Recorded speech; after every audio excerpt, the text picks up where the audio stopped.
Hello, everyone.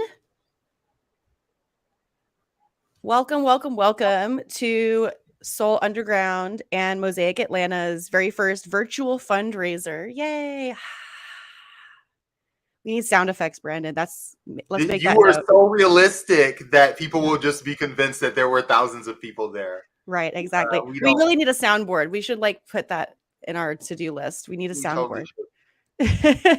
So I'm Rara. Hello, hi. How is everybody? And with me is Brandon. We are both from Mosaic ATL, and with us also a wonderful special guest is Sunny from Soul Underground. Hi, Sunny. Hi. Hey, what's up? So if you don't know already, this basically like virtual event is to raise money for warming supplies for our unhoused neighbors in Atlanta. And if I'm not mistaken, Soul and Mosaic have worked together before to do one of these kind of mutual aid projects, right? Was it just one time or two or It's been a couple of times, yeah. and it's always better when we're doing things together. Obviously, for just safety reasons, but also it's always good when we're taking things that we're good at and putting them together because it just lets us help more people, which is kind of what this is about. And just what a lot of our work over the last year has been about. It's really been uh, it's weird to say this because so much has happened that's just terrible. And like Mhm. even as we're talking, there's just developments in Cop City and a lot of just news around town. Yeah. But I think just on the whole, spiritually, it's been like a pretty good year for just forming stronger bonds with people uh, and making good connections and finding good moments. Uh, and hopefully more of those moments are to come in the year ahead. Yeah, absolutely. And I think it's like so important to just remember when we're out doing this work that like it is about these, it's very easy to kind of get lost in this season. It's like a very stressful season for everyone. People are traveling, seeing family and everything. But I think it's always worth it to kind of remind each other what we're owed to each other in the community and like that people right here where we are struggling this time of year and they need assistance. And I think in that spirit, that's kind of why we all came together and wanted to do this. Right, is an ongoing project that shows that hey, we're still here. We're part of your community too, and we want to help out. Solidarity, not charity. Right, that's the difference between mutual aid and right, like philanthropy, basically. But anyway, not to get too far in without introducing ourselves. So we've mentioned Soul Underground a bunch of times now, but Sunny, could you let us know kind of a brief like history of Soul Underground and what you guys are working on right now? Yeah. We started a while back in 2016-ish as a youth-led art collective, and since then have grown and transformed. And currently, we've transformed into this abolitionist ecosystem with several different organizers. We used to have a building for folks that have been following us for a while on the west side. We don't anymore, so we're back to like our original roots. But yeah, we're an autonomous community-led group. We organize workshops, events, like mutual aid projects, pretty much anything you could think of, with the same goal of like building alternative systems and building alternatives to things like policing and social work and food. So yeah, that's a very, very brief synopsis of what we do because I could go on forever. Absolutely. Thank you for explaining that. That's awesome. And Brandon, would you like to tell the world here what Mosaic is and what we do? Wow. I got into community activism. I had a lifelong history, but I recommitted myself like 3 years ago.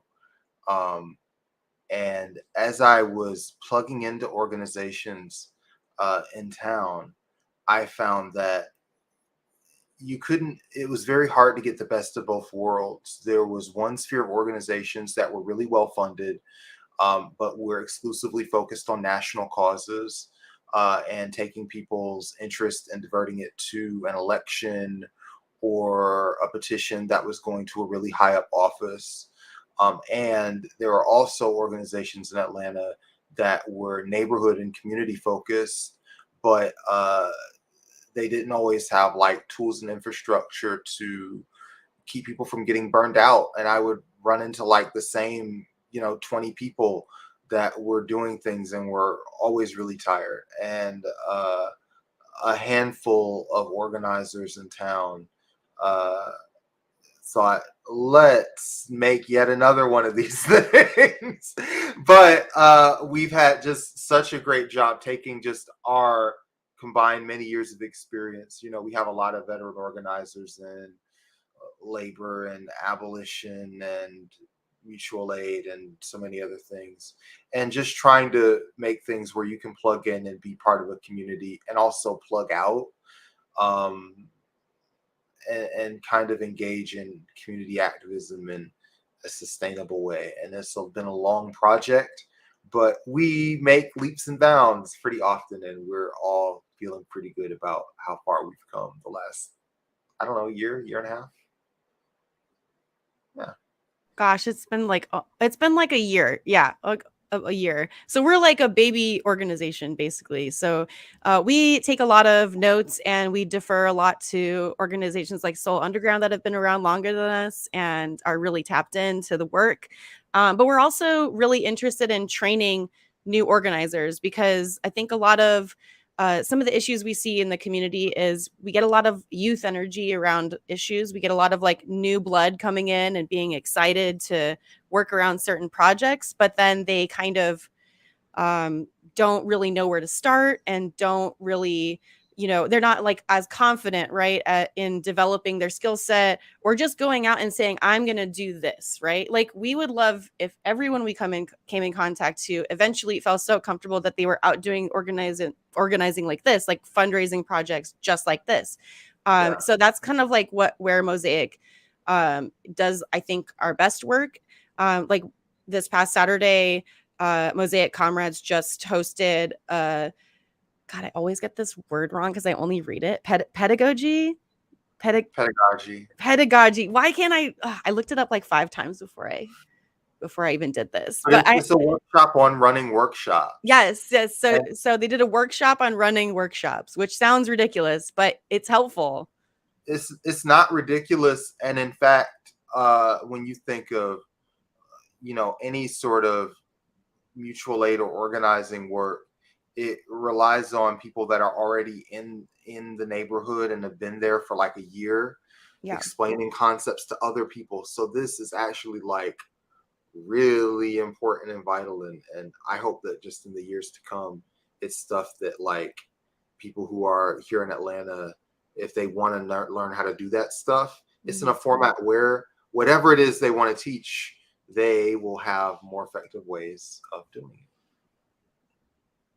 Yeah, for sure. And so, Sunny, I did want to ask, so when people hear warming supply fundraiser, I don't know that necessarily they know exactly what that means. Can you talk about a little bit of what those actual items are when you distribute it? Sorry. Sure, yeah. Well, we do like a pop-up warming shelter outdoors any night that it's below 35 degrees. So it's usually from 8 p.m. to 8 a.m.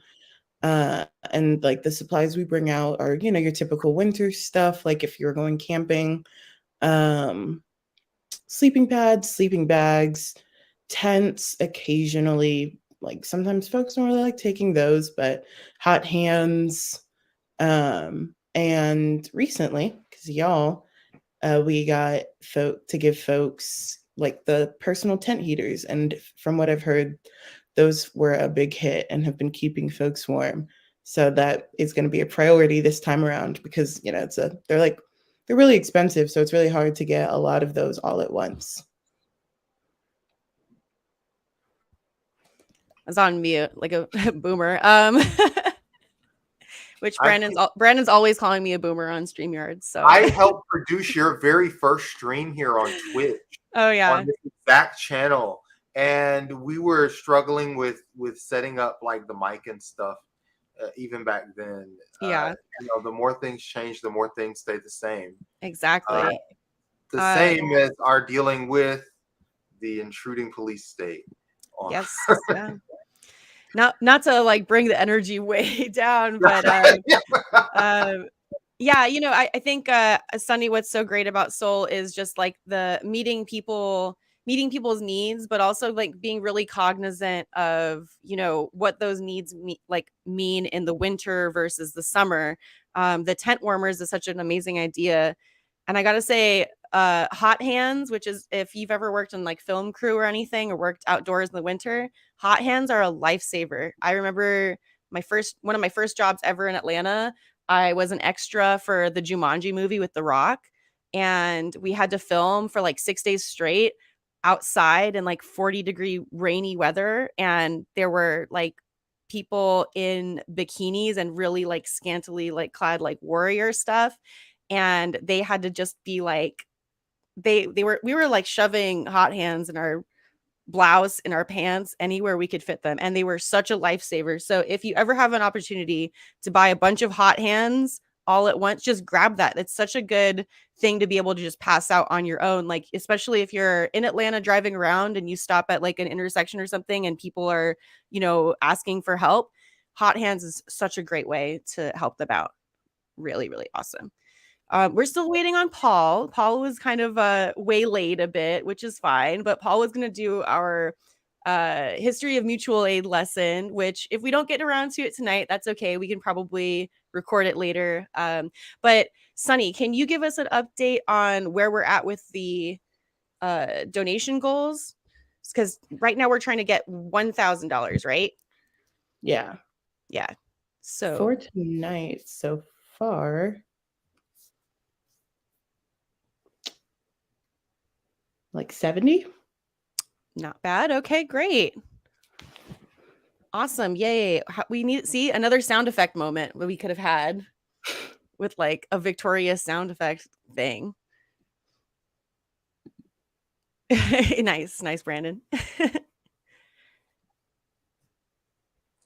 You're muted. Yeah, I made little commercials and bumpers and stuff. But as I was working on like pre-production, I was like, if I make like a ching sound, they'll go like, "Oh, Brandon has cheapened the dignity of this great event." So everybody, please make a ching sound in your own head and Right. make it happen yourself. You know, definitely every dollar you put in here definitely goes to very good purpose, and you know, even $10 makes a difference. Yeah, absolutely. You know, it buys somebody gloves and mittens. $20 is like a big pot, and that's something that can be used over and over again. Mm-hmm. You know, if you're doing a food service, you know, it plugs in and you're good to go. What we're looking at around 65 for one of those space heaters. Right. So it's not cheap. It's not something that somebody might think to do like out of the side of their pocket, like if you were just walking down Edgewood or whatever. But if 2 people or 3 people or 6 people were to all think about it at the same time and say, wow, that's something that can profoundly impact somebody's life, and give them like a jump on just even just resting their physical body. Yeah. You know, in order to do the stuff you need to do, it goes a long way. Hell yeah. All right, so we have Paul here. Paul has made it. Hi, Paul. Having resolved a mild personal emergency, I am now here and ready to do the thing. Hello, viewers. Hello, streamers. Paul, could you turn down your mic just a smidge? Sorry. Absolutely, I can. Thank you. That's perfect. Excellent. Awesome. Well, so Paul, we were just talking about our various like mutual aid projects with with different orgs with Soul and Mosaic, and Sunny was just telling us about the supplies that Soul provides when we do these warming fundraisers. So now it's your time to shine, buddy. Are you going to tell us like why do we even need mutual aid? Like, Well, I mean, what's I the feel deal like with mutual aid? mutual aid. What is all that? Well, let's find out. And let's call it not ironic magic together. So mutual aid, as you're probably aware, is people doing stuff for themselves together. It's a form of collective action, of which there are a lot of kinds. How can we distinguish it from other? Let me back up. There should be slides. There are no slides. I lied to you. I'm sorry, Twitter followers. Let's move forward. Uh, Generally speaking, we're going to talk. There are not. Oh no. So I like to look in the modern context, right? We're talking about capitalism. We're talking about the world we live in, which is a deeply alienated world. Mutual aid used to just be how shit got done. If you lived a place, other people would need a thing, and you would also and you would have it. You would help them with it. This then gets formalized and hardened into weird imperial and violent structures like churches and things less appealing than churches, of which there are numerous, but we can move forward from there. Some churches are great. That's not what this is about. The Catholic Church handing out stuff isn't mutual aid. It's just aid, which is also fine, but different. I like to look also back to the Luddites, a good group, because trade unions, they're a great place to look for mutual aid because it's people that have a problem that need to get it solved together. The Luddites, of course, were led by King Lud, a possibly fictitious or aphoristic. Hey, I know how to read the words I wrote. Aphoristic gentlemen who they just broke machines because they were loom workers, and those loom that were being replaced by loom machines. We don't know who King Lud was. That's fine. His name is Ned Ludd. He's got a big hammer. He uses it to hit a machine that takes his job away. You like that. Ultimately, it was part of negotiations with the employers, but they just would not listen to them. So they broke the machines with a hammer in order to slow down production and to secure basically better living conditions. This is where community defense can come in because the Luddites were all killed. Bad news. It happens a lot. You're going to find that's a sad part of the story.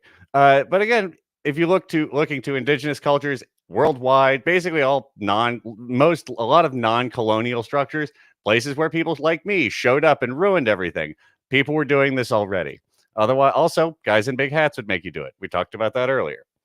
Anyway, Kropotkin, wonderful anarchist, guy that went to a lot of horrible places during his time in early 20th century Russia, wrote a lot about a lot of things, but a lot about anarchism and a lot about how to make things happen as groups, collective action. How do you do it consensually? How do you do it in a way that doesn't reflect power hierarchies or violence at the core, right? Actual consensual beliefs or consensual structures of doing and being. So we get a lot of them, and Kropotkin describes it well because he has a lot of time to sit around and think about it. But you see it all over. You see it in pre-colonial and colonial and post-colonial America. You see it with John Brown resisting slavery. You see it with various networks you see it with Harriet Tubman and the Underground Railroad. There, people are doing what they see needs to be done in their communities themselves without someone telling them to or giving them the authority to do so. Which is one of my favorite things that Kropotkin offers, which is appropriative. You can just take stuff. Like mutual aid usually works by you not honoring the society's general rules about what is and is not hierarchically appropriate. So you don't have to do crime to do mutual aid, but sometimes it is a crime to do mutual aid. This is basically the criminalization of lower level of small economic networks that would keep people alive when they're being otherwise exploited by employers or colonial powers or, guys on horses wearing a bunch of armor. It really does stretch back forever because, again, it's how everything used to get done. Well, now that brings us to, those are the 1800s. You see African Americans in the United States are having a bad time. They're experiencing some amount of liberty and newfound freedom, and they've decided that they probably should watch out for their own asses because, guys that look like me aren't going to do that. It turns out. So in lieu of having the police, they sort of build a lot of mutual aid and self-defense societies. This will become a place where you see a lot of dues collecting sometimes happening because you want to have a strike fund. Unions, again, good place to look for collective action projects. You could destroy things like the Plowshares Collective. That was a bunch of Catholic priests who decided to start taking apart nuclear weapons in the middle of the 70s because they thought that was a bad idea. Cool cats. Also all went to jail. Again, keep an eye out for that. That brings us to more modern times when we're experiencing massive levels of deprivation. There's, of course, woven throughout history, as I said, a whole lot of these networks. But what do we do now? Well, we're in a time of worse economic inequality, greater social alienation, and higher reliance on really disparate production chains to give us the things we need, right? None of us farm, I'm assuming. Listeners, if any of you farm, please donate $5 and say, I'm a farmer. Or 50. No, I don't know how farming may be difficult. I am to understand farming is very difficult. That being said, I mean, someone's farming. I ate food earlier, but all right. Shout out to farmers. Give it up for farmers doing it for, there we go. There it is. None of us are farming today. But that's another underpaid and under-resourced group of people that need to be probably given a lot more money or resources given what they do for the rest of us. It's one of those principles of the closer you are to the work, the worse you get paid. You'll notice it come up a lot. So here we are, period of great alienation, great social isolation, hugely disparate and sort of far away supply chains. So what we do is we still need each other. It's just really much harder now, or the sort of networks that we used to use and this locality commonalities like our employer or our location or a specific landlord that we all don't care for. All of these are options. It's just harder now. That's right. But we have these tools like the internet, which gives us the ability to sort of do things like this, where we can say, hey, we need things to give to people because those people are in our community and we would like to give them, but we do not have as many sleeping bags or any of the warming supplies that have already been discussed today. So, and this has been going on again throughout the whole thing, but a resurgence now in 2020 and onward as people got kind of noticed they were getting abandoned by everything, probably earlier, but it really became punctuative and as all the veils pulled off. So that kind of brings us to today. Are there questions? Let's panelist. That will be you because you can hear me and talk back to me. I guess, maybe we should take you off of the hot seat now and go back to the panel. There we go. Thank you, Brandon. Let's talk about, we got more. I mean, I'm sure y'all have other examples and the mutual aid experiences you've discussed already today, but like historical elements and things that you kind of identify as maybe having at least some of the characteristics you look for in a mutual aid, because there are any number of forms. As I said, the mafia is almost a form of mutual aid. It's hierarchical, right? So no, it's not really what we're trying to talk about and do here, where it is collective action sort of for and by each other. But there are a lot of ways to people just have outside of the structures of law and government. Yeah, I know it. Yeah, parallel economies are interesting reactions to socioeconomic challenges, shall we say. And it's definitely interesting to point out the similarities and the differences there. Very cool. Sunny. Well, not necessarily super cool, but I mean, maybe some people don't want to be called criminals, but you're right. Yeah. But I mean, what is crime but laws some fucker made up, right? Like well, this gets you to why have historical famines ever happened? Oh, it's because landlords kept charging rent, not because there was a lack of food. Right. Yeah. So basically, like what I'm gathering from this whole like lesson, because the whole time I was just like, oh wow, oh yeah, mutual aid does exist there. Oh yeah, totally. Strike funds, absolutely, that's a form of mutual aid.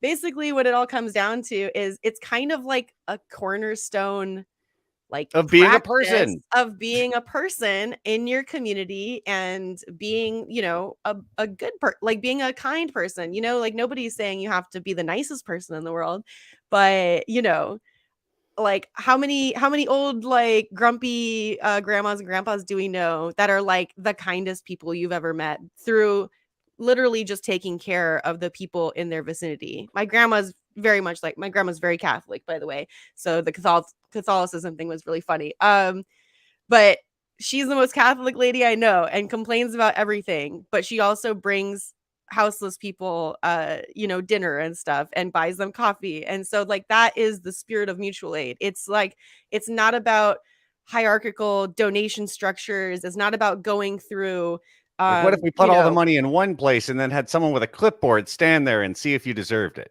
Yeah, exactly. It's like it's breaking down those barriers, it's breaking down the bureaucracy, which we're all so sick of dealing with, right? So the more we can break down those bureaucracies, the more we can like directly give people the things they need, like the stronger we will be to fight the thing, to fight for our rights, to fight for the things that we care about. So yeah, hell yeah. So Sunny, can we get a donation update? Have we had any donations since Paul started teaching? Oh, is that what we're calling it? Not Yeah. screaming at the internet? Heck yeah. Oh, it looks like we Leave. have. I believe we are at 115. Is that the number I'm seeing there? Yeah. Very Yeah. nice. Very nice. Thank you everyone who donated. We We are really appreciate it. 11.5% there. Yes. And again, And I this is don't. a 1 hour broadcast. So if you can't donate in time, or if you're watching this later like, "Oh darn, I missed it."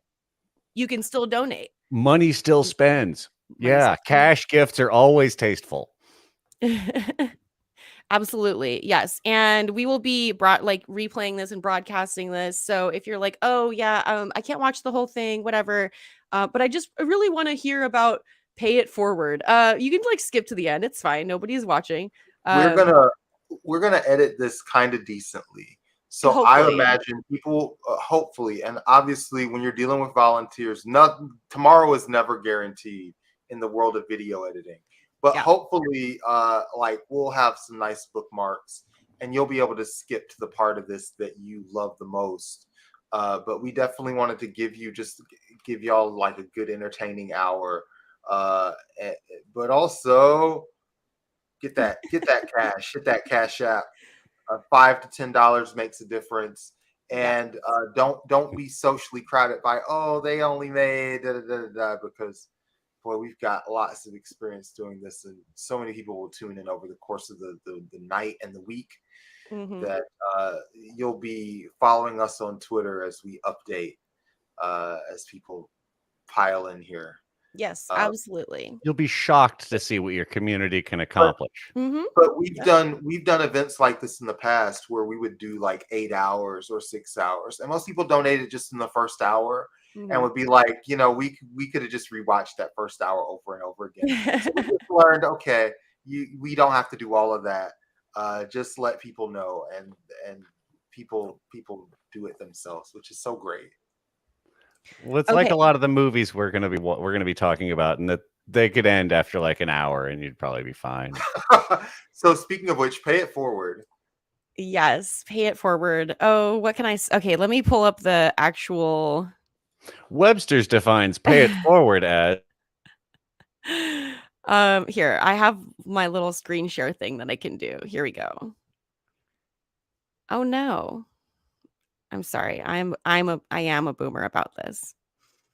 Okay, so our first film that we're going to be discussing. So basically, I would really wanted to talk about some films that we all love with mutual aid themes. So we asked our followers on Mosaic's Twitter, what are some good suggestions? And I asked on my personal Twitter, and people came up. These are all audience suggestions, by the way. So we will love your audience suggestions in the future too. The next time we do something fun like this, but one of the first comments that we got was from someone in Mosaic, I forget who mentioned Pay It Forward as a great film with mutual aid themes to it. Obviously, I think the whole film is about mutual aid technically.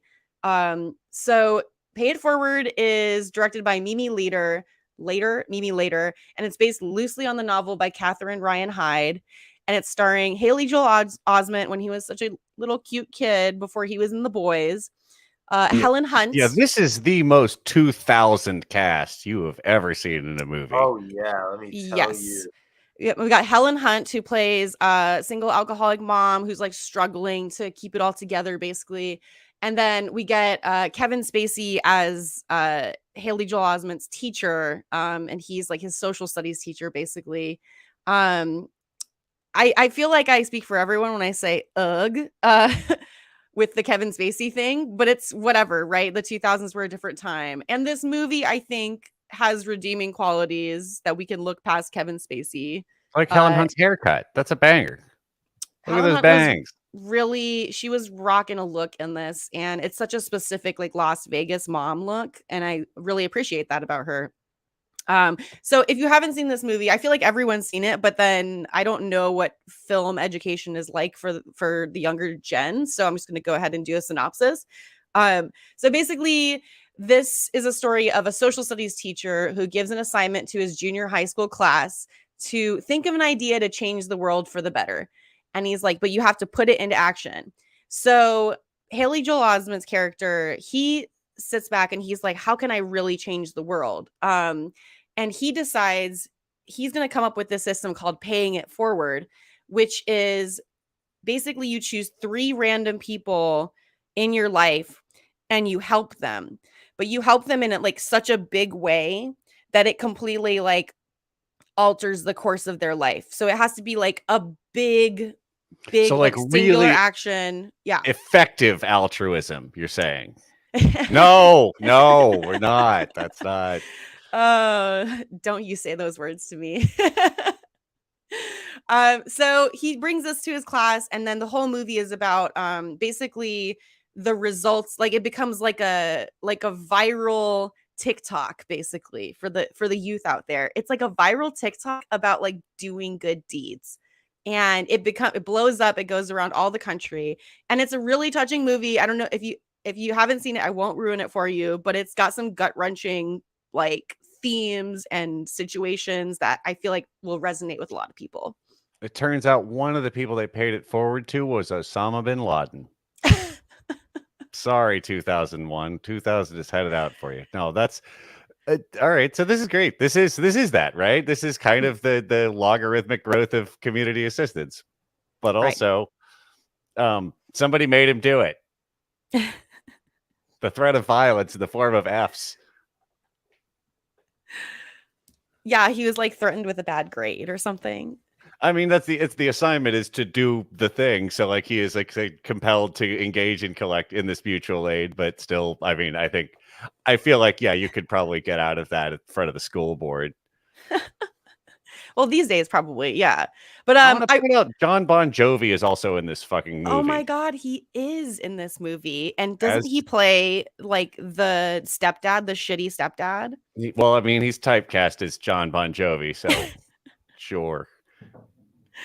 Brandon, have you seen this film recently? I haven't seen it recently. I might have seen it in theaters. When I was a little kid, Kevin Spacey was in a movie called The Negotiator with Samuel L. Jackson. And I'm a big Samuel L. Jackson fan, but Kevin Spacey was so good in that he became one of my favorite actors. And I was watching all of Kevin Spacey's movies during this era, and Pay It Forward was one of them. And I remember thinking that it's a very safe, heartwarming, inoffensive movie. It's real not Oscar as good. Shit. Yeah, and you know, right now America has perfected that algorithmic, heartwarming content. Like this is nowhere near as good as like, you know, if compared to like the new God of War video game, if that's Ted Lasso. This is like Pac-Man. This is like the very beginning. This is like the very genesis of that kind of content. So Haley Joel Osment crawled so Ted Lasso could run. Is exactly, that obviously, right? Yeah, right. So it's kind of in that vein, and it's okay. Yeah. Sunny, was Pay It Forward a big like film in your house when it came out? Was this like a thing for y'all? Definitely not at home, but I do remember watching it in school for sure. Yes, same here. They definitely showed it to us, I think, in social studies. And I think maybe teachers can make a difference. I think it gave my social studies teacher like an inferiority complex or something. Because it's like, yeah, that's like, like Kevin Spacey's character as a social studies teacher is supposed to be like just this trampled on like public school teacher that's just like, they also like are really mean to him because he's disabled, and it's just like, oh, okay. And he's just like surrounded by assholes. So I think that was another thing too, is they made all of the good people like just surrounded by assholes, and that's what made their like being good people like so much more, you know, impressive and like Like a resonating, stark right? relief. No relatable Yeah. villain. Nobody's like, well, that person's right. You shouldn't have cut in front of them. That's fucked up. Like, don't do Right. that. Yeah. Yeah. Yeah, so I think it's like I think it's a good movie from that perspective is they didn't just make the people trying to be good people like perfect. And I really like that it was from the perspective of like a really disadvantaged, you know, basically like poor white family in Las Vegas because it's an interesting like departure from like, oh yeah, I have a lot so I can give a lot.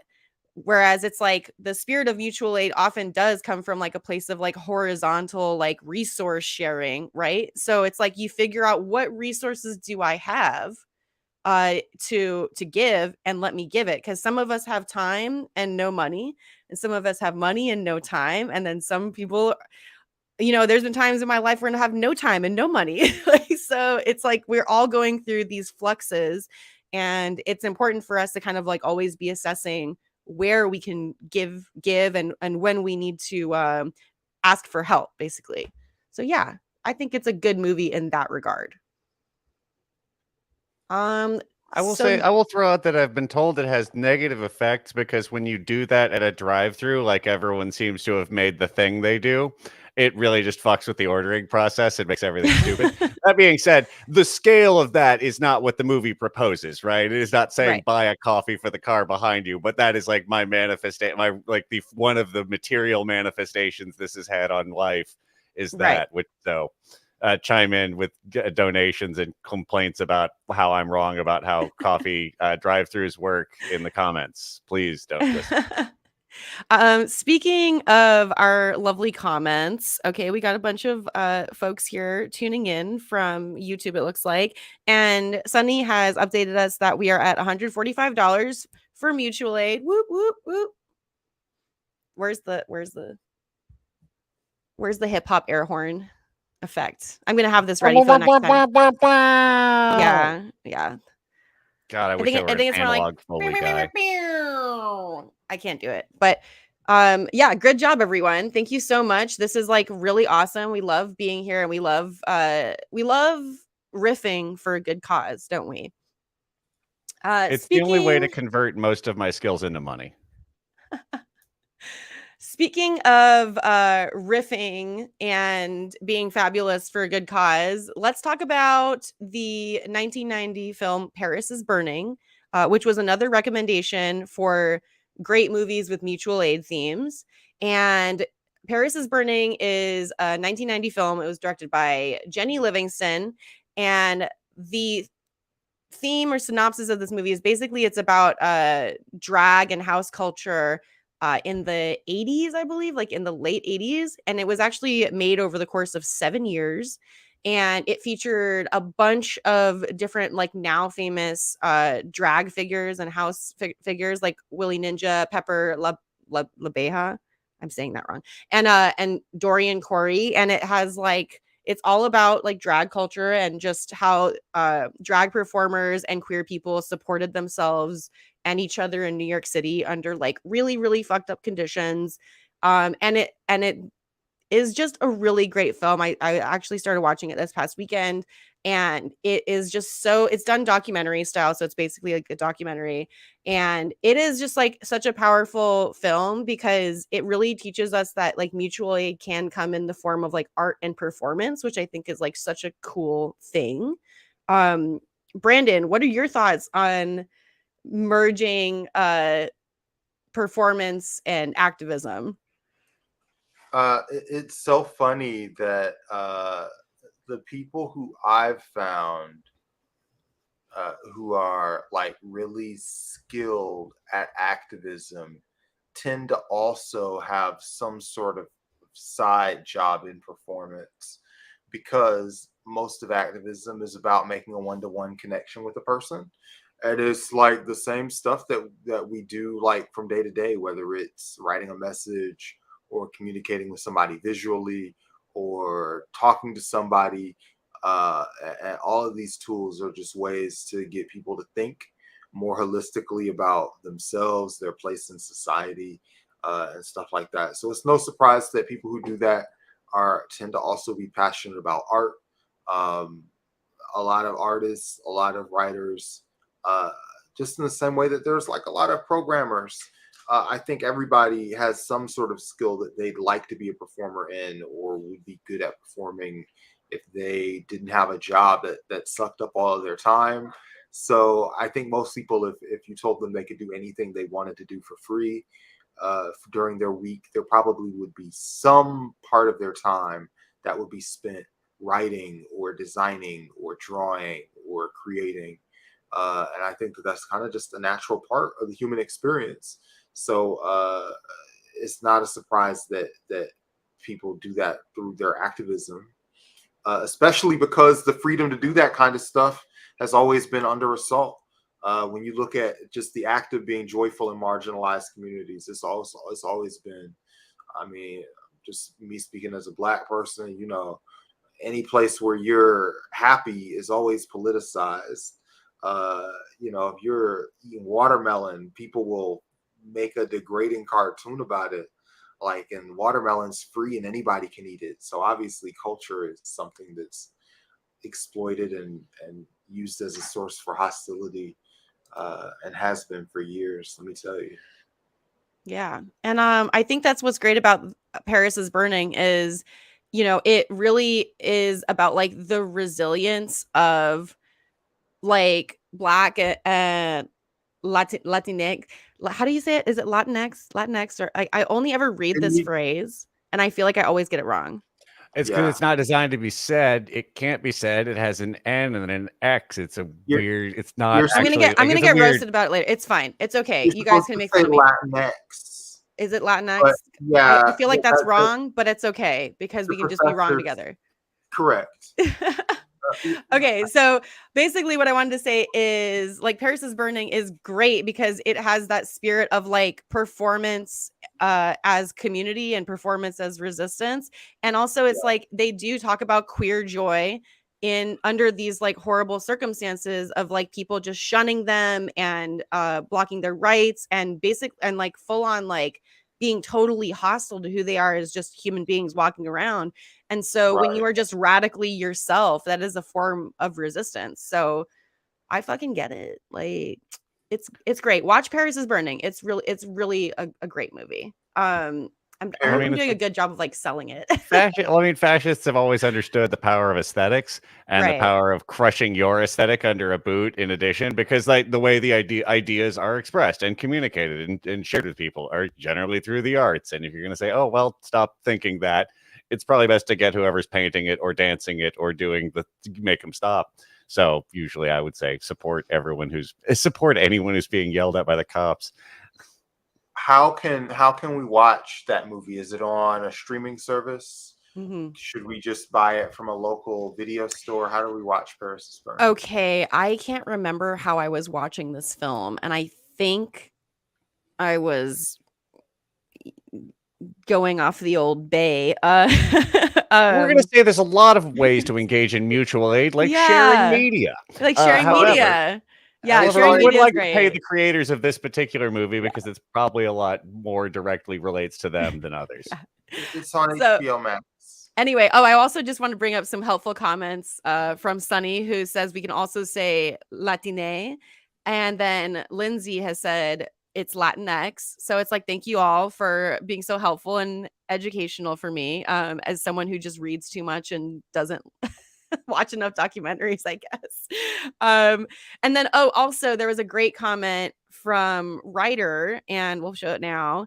Klaus is a really beautiful animated movie depicting an origin story for Santa Claus, where he brings a feuding town together by encouraging them to care for each other. And Klaus is on Netflix, if I'm remembering that correctly. Have you guys watched that? I am such not a Christmas fan. I'm so sorry. I watched Klaus Michelson on the originals, and he's my hero for any holiday, let me tell you. Yeah, I'm also not really a Christmas movie person. I feel bad not knowing what that is, but I did see the animation style for that, and it looked really cool. And I think it won like a bunch of awards too. Well, there could be good Christmas movies. Elf is a great Christmas movie. It's got the most ACAB. The villain is the New York police. It's a very. That's true. Uh, That's true. Rara, Um, have you ever taught someone of a different tendency to pronounce a word wrong as a joke?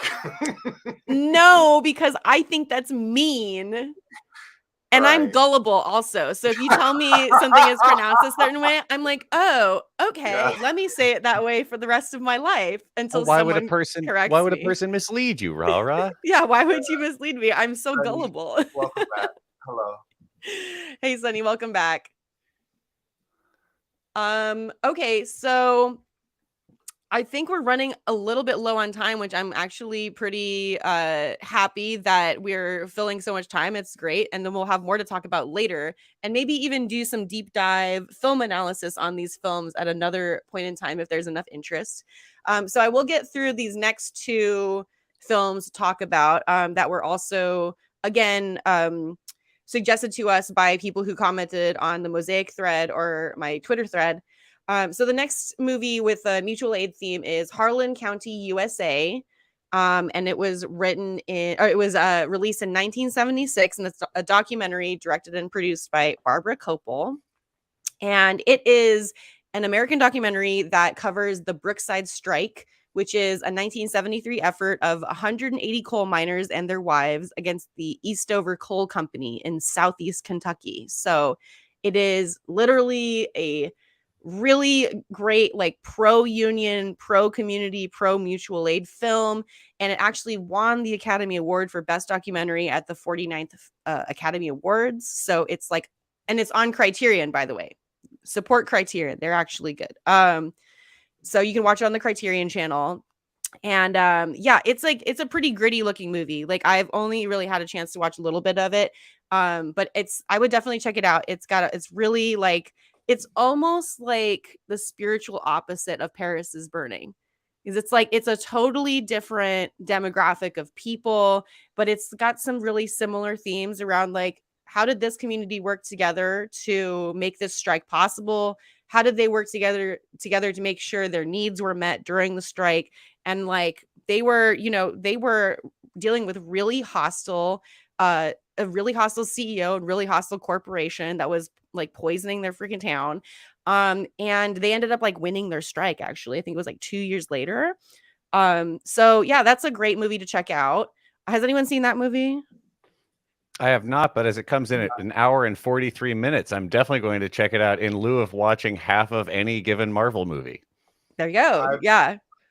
I've seen Harlan County, USA on Hulu, I believe, and it's just a great documentary. Mm-hmm. I have no notes. It rocks. It's really good.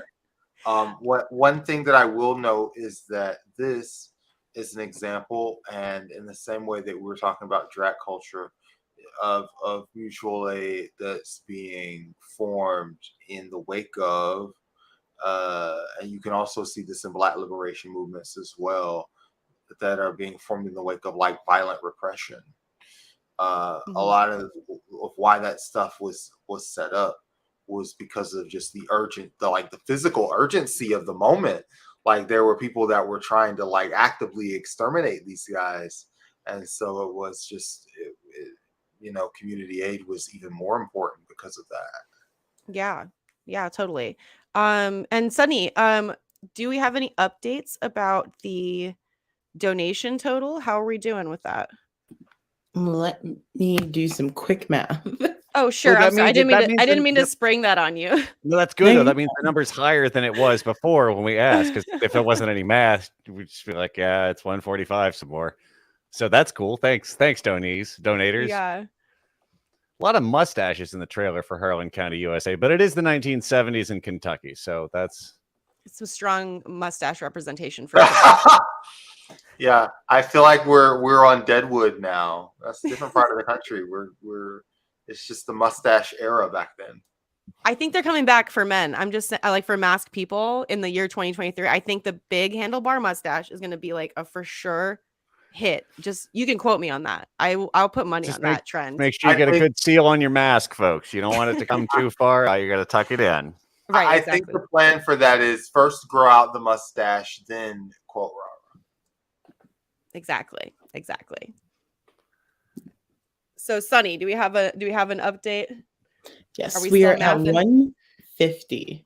All right, 150. Thank you for whoever donated another $5. Appreciate you. Every little bit counts. Seriously, like I know a lot of people say that, but it's like that $5 becomes $10. That retweet becomes somebody that can donate $5 to $10. And you never know how just putting the fundraiser out there is going to help everybody, like and help us reach our goal of $1,000. And And thank you, Lindsay, for pointing out that the Stalin stash will be making a comeback. Yes. For those who are less interested in the Stalinist approach, you can just call it the push broom. But you know, it's a good stash. Yeah, I was wondering, like, why are we saluting Stalin? The name of the stash. We don't want to create any leftist riffs, all right, on this show. I will say We'll Stalin acknowledge appears that it's the best art with the mustache. Is Stalin like looking all impressive we over will a thing? We will acknowledge that mustaches have gotten more guys, play than any other haircut in any other time of human development in history. And it's done that work in a very efficient manner. And maybe if you're an outsider, you might not be qualified to comment on how facial hair conducts itself. You read books. Although when the first dude was like, hey, let me shave most of this, but I'm gonna leave the silly part, and walked out of the wherever that was like, hey, I've done this. People went, all right, I guess that's okay. I'll let you have it. All right. So it is 8:00, and I just want I'll talk about this last movie super quickly because we're gonna wrap stuff up and do our last thank yous and everything. So this last one I definitely wanted to mention. It's called Born in Flames. It was made in 1983, and it was written and directed by Lizzie Borden. And it is like a really low budget. Borden? No, yeah. I think she might have chose that name as like kind of like a joke, or not. I'm not sure. Or her parents chose it as a joke. Maybe it was her punk rock name. I think that might be it, because I think Lizzie Borden is like a lesbian activist from like New York City back in the day. And it was a really interesting movie. It's like a documentary style alternate history film, and it explores racism, classism, sexism, and heterosexism in an alternative United States social democracy. So if that's confusing and you're like, wait, what? I'll give you 3 buzzwords and then you'll want to go and like watch it immediately. Lesbian pirate radio. It rocks. It's awesome. I'm sorry. I love just the concept of lesbian pirate anything. It can be lesbian pirate books, radio, lesbian pirate movie, radio, whatever you've got. I'm in for it. There's a whole arc of One Piece about lesbian pirates. Sure. I want to shout out Disney's Robin Hood before we leave here. Yeah. I know that it didn't necessarily make the cutting room floor here, but this thing that stood out to me was when we were talking about performance as mutual aid, because these guys absolutely bury this king with this banger song. Now, we definitely can't play that because we'll get demonetized for sure. But open up a different tab in YouTube and look up that song from Disney's Robin Hood. There's lots of acts of community solidarity and all that in Robin Hood, and that's great. But man, best whistle theme in a movie too, I think. Let me tell you, man, they dropped the story of Adidon level track on this king. He was scared to show his face. His own team was singing the song. It was real humbling for that guy. Let me tell Imagine you. Someone just making an entire hate track about you before hate tracks like were even a thing, just like, we're gonna, like, what do we even call this? It's like, what do we even call this? We hate him so much for singing about it. Hate tracks has always been a thing. Dante's Inferno is like, hey, I went to hell, and guess who was there? Everyone I hate from 14th century Venice. I'm like, all right. That's so true. I think it's fine, to have a hate song about you. What's really hard is when the hate song is a banger. Yeah. Like all your enemies are humming like a banger hate song about you. man, you got to react. You got to do something about that one, man.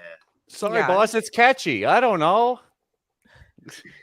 Sunny, do you have any like favorite diss tracks that come to mind? Like, I am very, very bad at remembering names of things and people. So off the top of my Relate. head, no. Yeah, no. But I know I I'm was like sure sitting I here do like I have- don't even know the answer to this question. I'd say like it would be interesting to have a diss track written about you. I think like if someone writes a diss Right. track about me, it means I'm doing something right though. Exactly. So but if like someone like Drake wrote a diss track about me, I'd be like, yeah, whatever, man. Like There's very few people who, if they wrote a diss track about me, I'd feel bad. Look, Pusha T wrote a diss track about the crispy fish sandwich, the filet-o fish. Filet-o fish just shook it off. Be like the filet-o fish. was it the McDonald's Filet-O-Fish that he was talking No, about?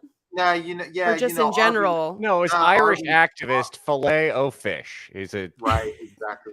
Arby's gave Pusha T a whole bunch of money to drop a song about like Arby's crispy fish is simply it.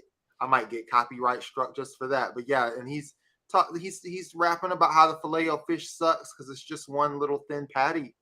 Man, but You know? like I know this is an unpopular opinion, but the Filet-O-Fish at McDonald's is pretty good. Like That's right. it kind of hits the spot, It honestly. hits the spot. It hits the spot. It's like I don't want like beef. Like I just want like a mystery fish. Oh, well, you're gonna get patty. fucking beef if you come for the fucking Filet-O-Fish. Watch out.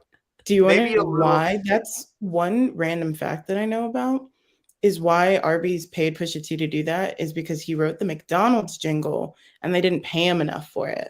So Oh. Arby's paid him to write Wow. that. That's genius. That's some genius marketing there. Yeah, I agree with that 100%. Hell yeah. This has been a fun conversation, y'all. I really am so happy we great. could be here together and in our one little like hour time slot raise $150 for mutual aid, and we will be raising money for the rest of the week, and you'll see some of these clips online, and we will definitely be like, hey, remember all that good times we had talking about mutual aid? What about $5? But yeah, wow, whoever did a really good job editing Paul out of a bunch of it. Let's give them $5. No, you've been great. And thank you, Paul, and thank you, Sunny, and thank you, Brandon, for coming and chatting. I know it's kind of a weird time on a Monday, and it's Hanukkah, so everyone wants to go back to the festivities. And but thank you all so much. We really appreciate you, and it's been so fun working with y'all. And we look forward to the next warming supply distribution, which will be TBA soon, hopefully sometime soon. But in the meantime, you can follow us on Twitter. And the Twitter for Soul Underground is at Soul Underground, right? Perfect. At Soul Underground, SOL Underground. And then, oh my God, I forget our Twitter handle all the time and I'm on it all the time. It's ATL Mosaic, right? That's correct. That's correct. All right. I remember things sometimes. No, all right. No underscores or numbers or nothing. No underscores. It's the real thing. At ATL Mosaic at Soul Underground. It's beautiful. It's simple. All right. And we will end the broadcast now. Thank you so much for coming out and see you next time. Bye. Bye.